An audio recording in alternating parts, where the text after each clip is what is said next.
Hey everybody! So ngayon, tinitest fire natin ang aking bagong biling 22 caliber rifle, ang Norinco JW25. This is a 22 caliber long rifle. This is the caliber of the rifle. And it holds 5 rounds. As you can see, it is a clone of the Mauser German Army rifle.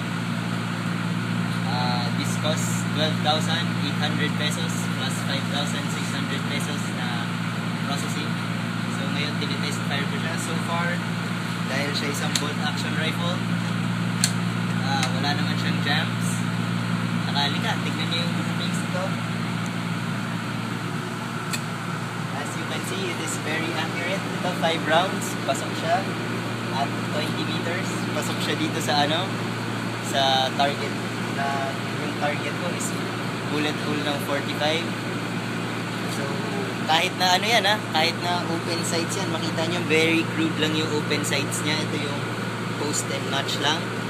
Yung sight adjustments niya are from 25 to 200 meters, pero syempre medyo unrealistic na for a rimfire rifle 200 meters. So mag-load tayo ng 5 rounds.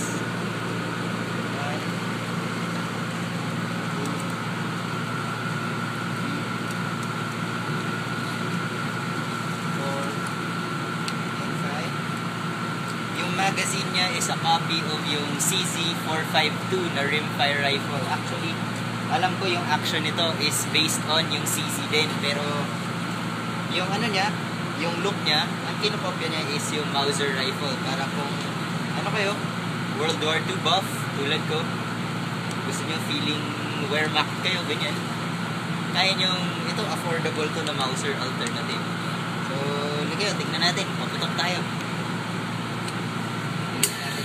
sa 20 meters.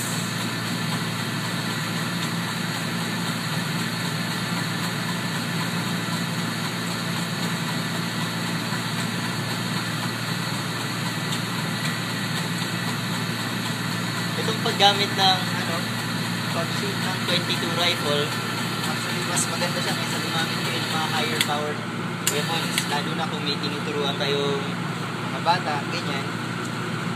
So dahil siya, mas mura siya, you could shoot a lot.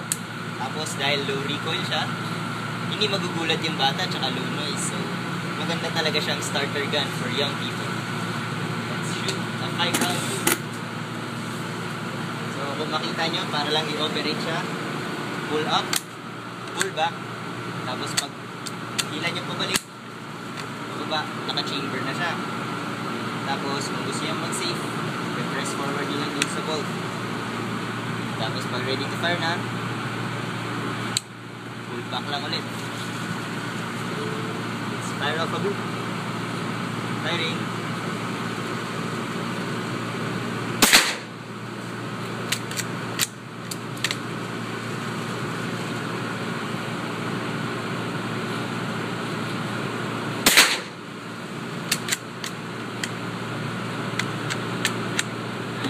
Stop it.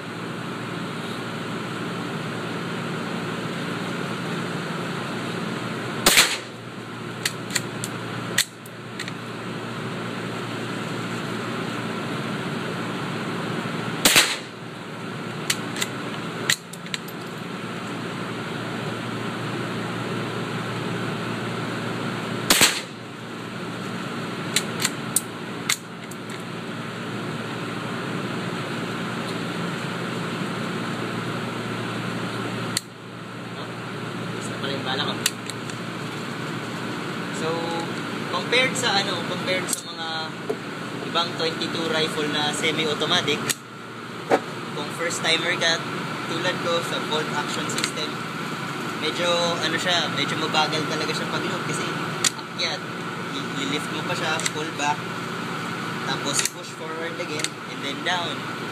So, kung ikaw nasanay kayo sa yung mga things ng Call of Duty, ganyan na nagpo-full automatic, medyo maninibago kayo. Pero ang maganda kasi sa bolt action tsaka yung mabagal yung rate of fire, you get to focus on the fundamentals of shooting.